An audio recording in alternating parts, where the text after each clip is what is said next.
হইলো না, বুঝছো? সংসারটা মনে হয় টিকলো না। এত ভালো সংসারটা নষ্ট হয়ে যাবে। কার আবার সংসারের কি হইলো? আমাদের সংসার তো ঠিকই চলতেছে, আমাদের তো কোনো ঝামেলা নাই। তাহলে কার সংসার নষ্ট হওয়ার কথা বলতেছো? আস্তে কথা বলো, আমার বোন আসছে, শ্বশুরবাড়িতে ঝগড়া করে নাকি আসছে, শুনতে পারবে, বুঝছো?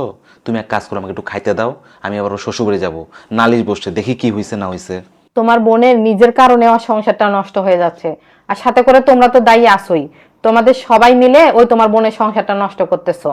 একটু যদি খালি টেকনিক করে ও সংসারে চলাফেরা করে, তাহলে এত সুন্দর সংসারটা নষ্ট হয়ে যায় না। আমাকেই দেখো, আমি কত টেকনিক করে এখানে চলতেছি। এই জন্যই তো এই সংসারে কোনো অশান্তি নাই। আচ্ছা, কি টেকনিক আমাকে একটু বলো তো শুনি। এই দেখো, এই সংসারটা কার? তোমার মায়ের। আমি বিয়ে হয়ে আছি 5-6 বছর। তার আগে থেকে তোমার মা নিজের হাতে এই সংসারটা গুছাইছে। এখন আমি এসেই যদি বলি, আপনি এই আলমারি এখানে কেন রাখছেন, এখানে রাখবো না। খাট এখানে কেন রাখছেন, আমি এটা এখানে রাখবো না। আপনার ছেলে এটা খাবে না, আপনার ছেলে এটা করবে না, সবকিছুতে যদি আমি নিজের অধিকার খাটাই, তাহলে কিন্তু তোমার মায়ের সাথে আমার সম্পর্কটা খারাপ হয়ে যাবে। আর তোমার মায়ের সাথে যদি আমার সম্পর্ক খারাপ হয়ে যায়, তোমার সাথেও আমার সম্পর্কটা খারাপ হয়ে যাবে। আমি তো এগুলো করি না।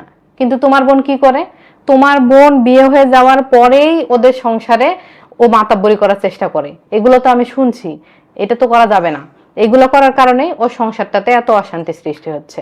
আর একটা কথা, তোমার আমার মাঝে অনেক সমস্যা হয়, অনেক ঝগড়াঝাটি হয়।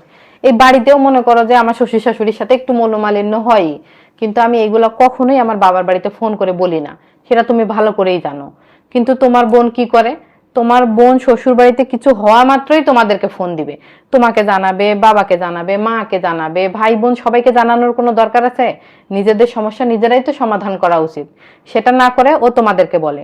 আর তোমরা কি করো? তোমরা ওকে না বুঝায় উল্টা ওকে ডাকো, তুই চলি আয়, আমরা তোকে খাওয়াবো, ওখানে থাকতে হবে না, ওই সংসার করতে হবে না। এগুলো তো ঠিক না। এইগুলো তোমরা বলাতে ও আরো বেশি লাই পেয়ে গেছে, বুঝছো? এই জন্য ও বারবার এইভাবে চলে আসে ঝগড়াঝাটি করে। আর এমন করে চলে আসাতে ও সংসারটা নষ্ট হয়ে যাচ্ছে। তা তুমি তো একটু বুঝাতে পারো। এগুলা আমি বুঝাবো কেন? এগুলা বোঝানো উচিত তোমার, বাবার, মায়ের। কিন্তু তারা সেটা না করে কোনো কিছু হইলেই তোমরা চলে আসতে বলো।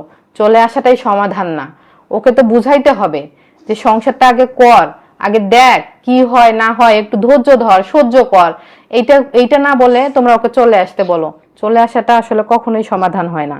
তোমরা যদি ওকে বুঝাও ভালোভাবে সংসারটা কর, তাহলে ও দেখবা যে ঠিকই সবকিছু বুঝবে, ভালোভাবেই সংসারটা করবে। ওকে একটু বুঝাও, তাহলে দেখবা সব ঠিক হয়ে যাবে। তাহলে চলো দুজন মিলে যায় বুঝাই, দেখি যদি বুঝে, সবকিছু যদি ঠিকঠাক করা যায়, চলো। আচ্ছা চলো।